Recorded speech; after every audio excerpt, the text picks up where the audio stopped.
여러분 반갑습니다. 이번 영상은 전 세계 소득 상위 1%를 300중이라고 하는 대한민국 기자들 심리는 영상에 댓글 리뷰를 해보겠습니다. 조던 피터슨 교수 영상에 이런 내용이 나와요.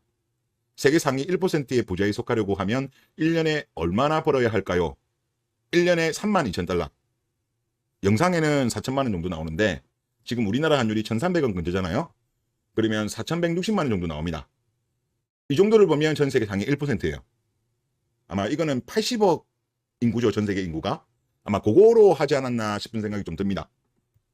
그리고 지금 이 자료 같은 경우는 2008년도와 2018년도 30대 남성 임금 근로자 혼인율 비교하는 차트인데 저는 이 차트가 상당히 많은 걸 우리한테 시사한다고 보입니다. 2008년도 때 하위 10%, 남자는 57%가 결혼했어요. 아마 30대 중반이나 30대 후반들은 거의 다 결혼했을 거예요. 그리고 30대 초반이 아마 이 평균을 끌어내렸겠죠. 그래서 아마 57이 나왔을 겁니다. 그런데 10년이 지난 2018년도에는 20%로 37%가 줄어들어요. 그런데 2008년이면 언제냐고 하면 82년 김지영 세대, 이들이 25살일 때입니다. 결혼 시장에 안 들어왔을 때요. 그러니까 82년 김지영 세대 이전 세대들은 그래도 남자가 좀 소득이 적더라도 아마 사랑하는 감정이 있으면 뭐 이자들도 조건 안 좋더라도 그래도 맞춰서 이렇게 결혼을 했죠. 그래서 결혼한 게 대부분이었죠. 하지만 오냐 공주처럼 컸던 82년 김지영 세대가 들어오고 그들 같은 경우는 또 자유연애를 즐겼고 그리고 연애 따로 결혼 따로 문화였고 또 결혼을 함에 있어가지고 남자들한테 엄청나게 많은 요구를 했죠. 연애 때도 갑질, 결혼할 때도 갑질. 하여튼 이 이후부터 무너진 거예요.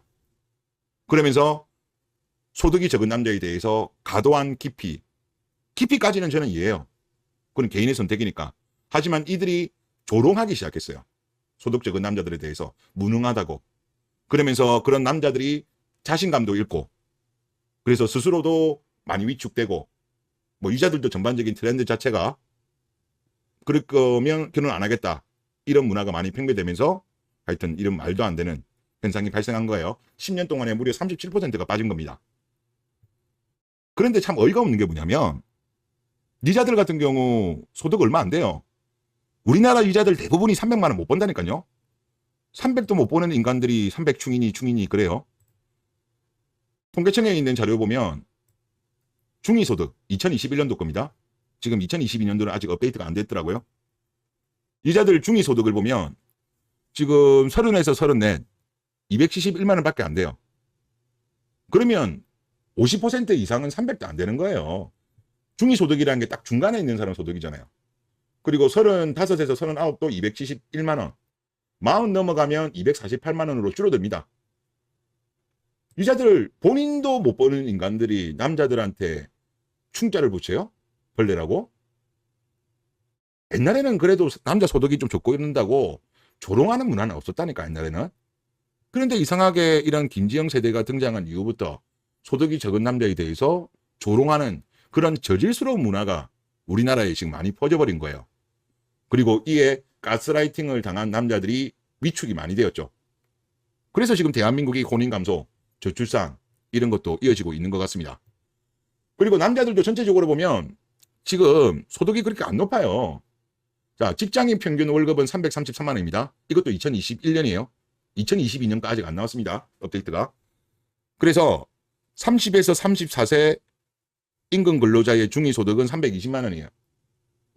그리고 35에서 39는 중위소득이 373만 원. 여자는 40부터 소득이 줄지만 남자는 40대도 소득이 늘어납니다. 그래서 40대 같은 경우는 한 407만 원, 406만 원 이렇게 돼요. 그리고 전체 직장인 평균 월급은 333만 원. 대기업은 563만 원, 중소기업은 266만 원인데 우리나라의 대기업을 다니는 사람이 얼마나 되겠습니까? 얼마 안 돼요. 소수예요, 소수. 그래서 우리나라 대다수는 중소기업에 다녀요. 그리고 중소기업에 다니는 사람들의 소득은 266만 원입니다. 그러니까 300 정도 벌면은 세전으로 벌면 한 3,600, 4,000. 이게 우리나라 어떻게 본다면 중위소득 근처예요. 중위소득 정도 된다고 보면 되는 거죠. 그런데 이런 거에 대해서 대한민국 기자들은 200충이니 300충이니 이렇게 조롱을 합니다. 하여튼 어이없다 그런 생각이 들고요.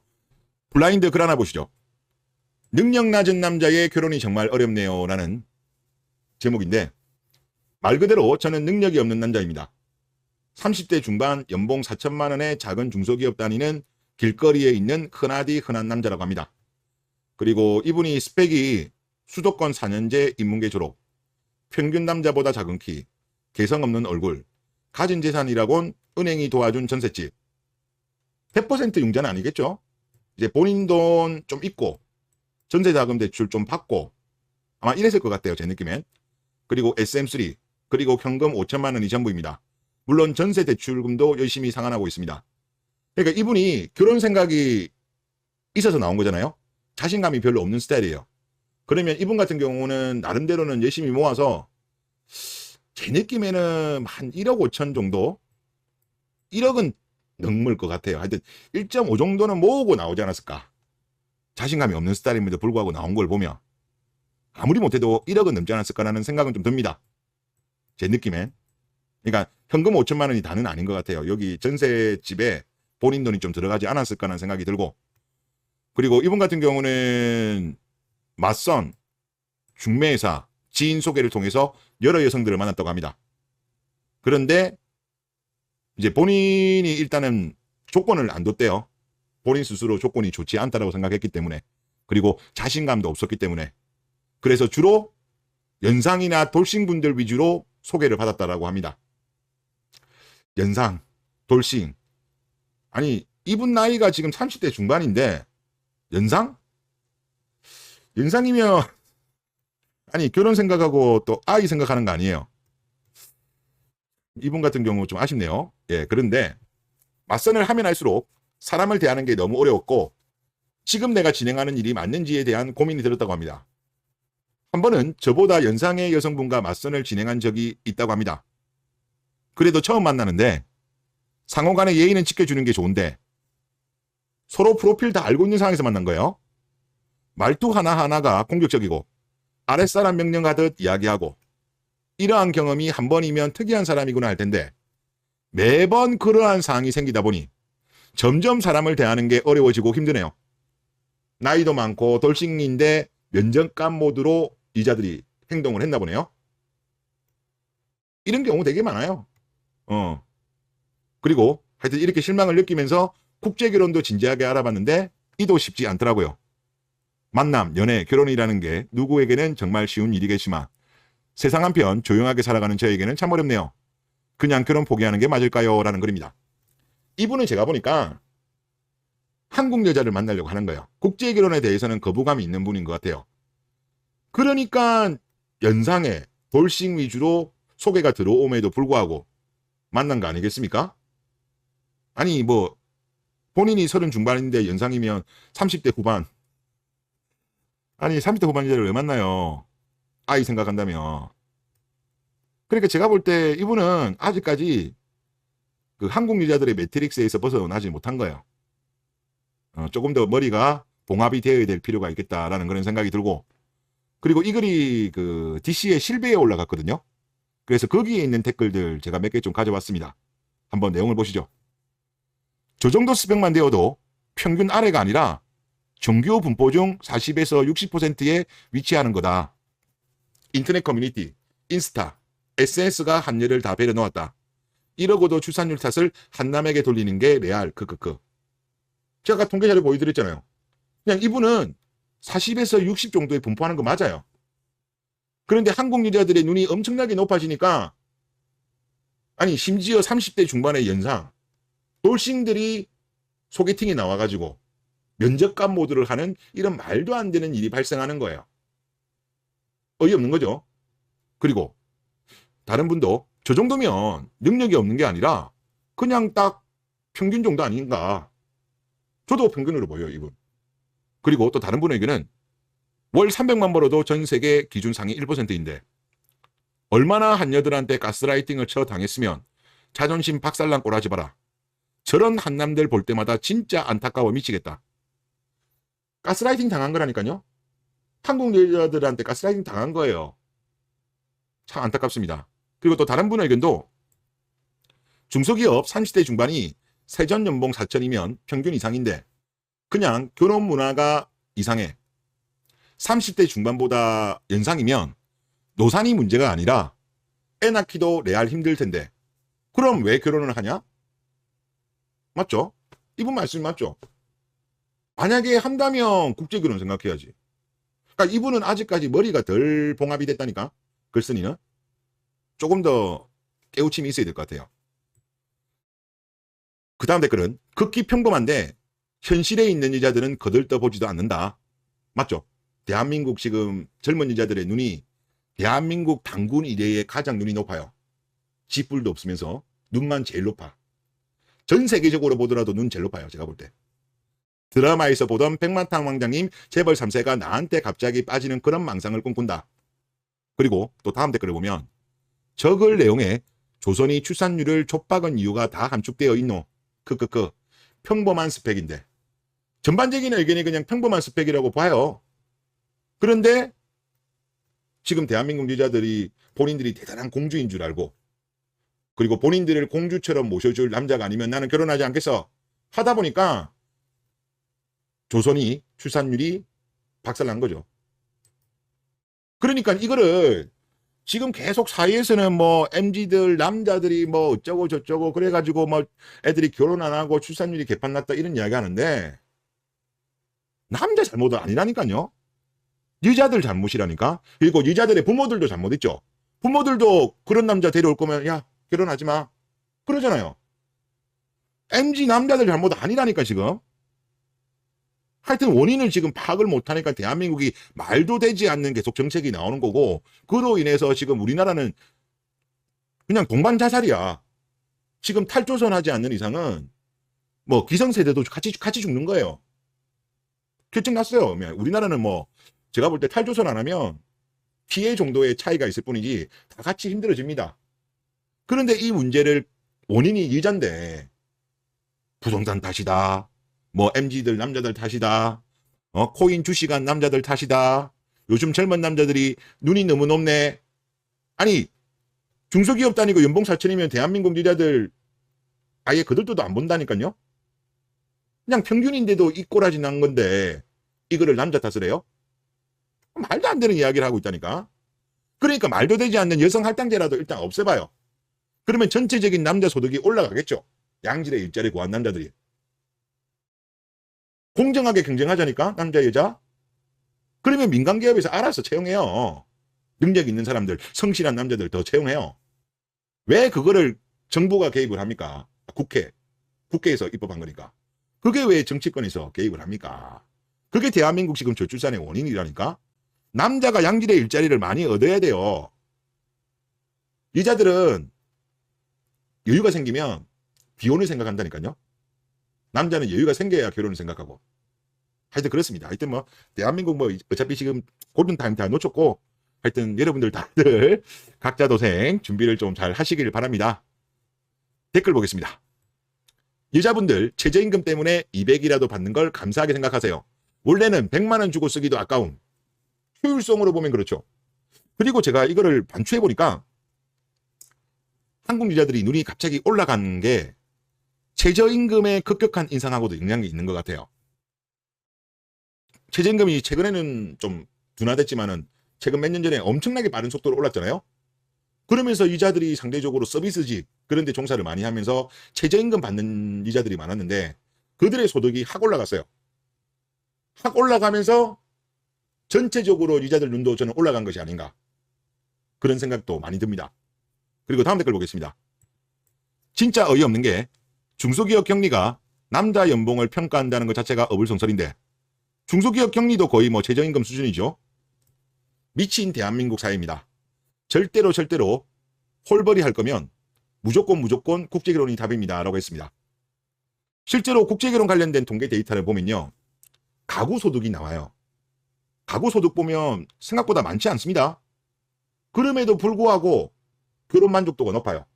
제가 그 자료는 안 가져왔는데 가구소득별로 해가지고 만족도도 나와요. 만족도 높습니다. 물론 소득이 많으면 많을수록 만족도는 비례관계인 거는 맞아요. 하지만 소득이 뭐 200만 원대 가구소득이 200만 원대 300만 원대라고 만족도가 매우 낮다? 그건 아니에요.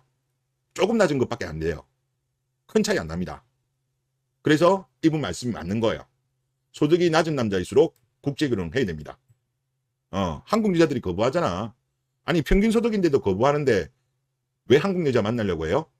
왜 30대 후반 돌싱 이런 애들을 왜 만나요? 면접관 모두 하면서. 어차피 그런 여자들 만나서 결혼해봐야 비참한 결혼 생활입니다. 왜? 여자들의 눈은 높고 남자의 소득은 많지가 않으니까. 대한민국 평균 소득이지만 한국 여자들 눈이 워낙 높잖아요. 그러면 너 때문에 내 인생 망가졌다면서 막 또 남편 괴롭힌다니까요. 하지만 괜찮은 여자 있긴 있죠. 그런 여자 만나지 못할 거면, 애매한 여자 만날 거면 국제결혼 쪽으로 빠지는 게 맞다니까요. 다음 댓글 보겠습니다. 여성 우대 정책이 정말 여성의 사회 진출을 지원하기 위해서인 줄 압니까?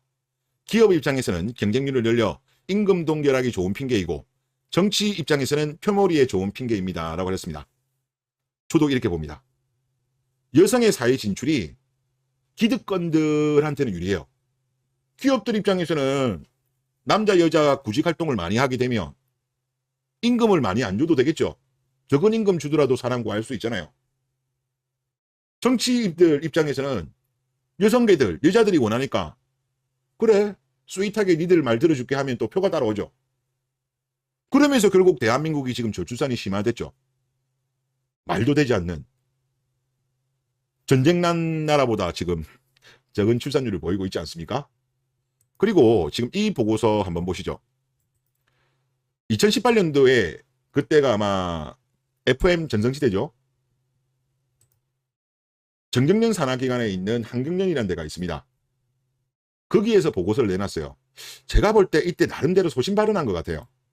이때 이 분위기에서 이 레포트 내기 힘들었을 건데 근데 욕을 많이 들어먹었대요. 이자들한테 항의를 많이 받았다고 하던데 무슨 내용이냐고 하면 여성 취업 늘면 출산율 감소, 주택은 긍정효과.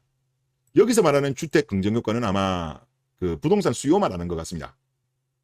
자, 내용을 보면 여성의 고용률이 늘면 출산율이 줄어든다는 주장을 제기됐고 사회복지 지출 중 보육과 가족, 여성들의 교육비 지원은 출산율 제고에 도움이 안 된다는 분석. 크게 두 가지예요. 여자 고용이 늘면 출산율 떨어지고 여자들이 해줘 해가지고 이것저것 지원해줘봐야 출산율 제고에는 도움이 안 된다. 정경련 산하기관에서 이런 레포트 내기가 힘든데 나라가 정말 엉망으로 가니까 나름대로 소신 레포트를 낸 것 같아요. 그리고 여기 내용을 보면 남성의 고용률 증대가 출산율에 긍정적인 영향을 주는 반면 여성의 고용률 증가는 오히려 출산율에 부정적인 영향을 미치는 것으로 나타났다. 그리고 여성의 고용률 증가는 오히려 출산과 육아에 대한 기회비용이 크기 때문에 그 이자들이 보통 말하는 경력 단절, 고스펙들 이자들이 그런 말하는 거는 저는 인정. 근데 대다수 이자들은 경력 단절이 아니에요. 뭐 경력이 있어야지 솔직하게. 대부분 이자들 급여해봐야 뭐 다들 최저임금 근처인데 무슨 경력이야 경력. 근데 고스펙 이자들은 이 말이 조금 있기는 있어요. 그러니까 이런 부분은 저도 이해는 하는데 뭐 평범한 이자들도 기회비용이라고 생각을 하니까 이런 게 출산을 기피하고 결과적으로 출산에 부정적인 영향을 미치는 것으로 보인다. 이런 보고서가 나온 적이 있어요. 최근에는 이런 보고서 안 나와요. 눈치 보느라고 못 내는 것 같아요. 아마 그래도 우리나라에 있는 경제기관 중에 그래도 소신 발언한 거예요. 이때 당시 분위기로는 2018년이면 이런 보고서 내기 힘든데 지금은 좀 안 나와. 오히려 지금이 더 나와야 되는데 지금이 더 안 나오네요. 하여튼 여하튼 그렇습니다. 지금 대한민국이 망가진 건 여자들 사회 진출이 늘었기 때문입니다. 우리나라는 일본처럼 가야 돼요.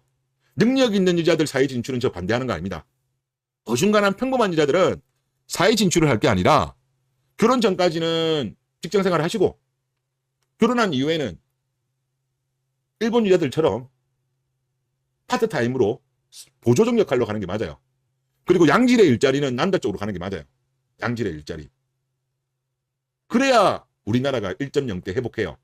그리고 한국 여자들 당연히 마인드도 정상화가 돼야 되고 등등등 여러 가지가 돼야지 우리나라가 그래도 1.0 근처까지라도 회복할 수 있을 것 같아요. 일본이 지금 1.2죠. 1.2까지는 제가 봤을 때는 당분간은 힘들 것 같고, 하여튼 뭐 어느 정도 그래도 1.0 근처까지라도 반등하지, 이런 거 해결 안 하는 상태에서 한국 여자들 눈은 댔다 놓고 평범한 남자들마저도 지금 거부당하는 이런 상황에서는요, 국가 소멸로 갑니다. 그리고 아까 댓글 중에 이분 글이 정말 마음에 드네요. 저글에 조선이 출산율이 족박은 이유가 다 함축되어 있다. 평범한 남자들이 결혼하지 못하는 대한민국. 그 대한민국을 만든 건 지금 젊은 여자들, 82년 김지영 세대의 이후, 그리고 그들의 부모들. 물론 모든 부모들이 그런 건 아닙니다. 특히 딸 가진 부모들. 과도한 욕심. 공주도 아닌데 공주라고 생각하는 딜러분들. 그분들이 지금 대한민국 망치는데 큰 일조를 저는 했다고 봅니다. 하여튼 뭐 대한민국 알아서 다 준비하세요. 저도 알아서 준비 중입니다. 저도 준비 중인데, 하여튼 탈주하실 분들은 탈주하시고 당핑하실 분들은 당핑하시고 각자의 위치에 맞게 각자 준비를 해야 될 것 같습니다. 골든타임은 이미 놓친 것 같고, 이 상황임에도 불구하고 뭐 바꿀 생각이 없네요. 뭐 총선이 있기 때문에 못하는 것일 수도 있다고 봐요. 그래서 제가 그때까지는 좀 지켜보려고 합니다. 총선 이후에, 즉 올해 하반기 뭐 5월 6월 지난 이후에도 어떤 큰 정책적인 방향의 전환이 없다라고 한다면 대한민국은 그냥 이대로 침몰하는 쪽으로 가지 않겠냐, 그런 생각이 많이 듭니다. 네, 이번 영상 여기서 마치겠습니다.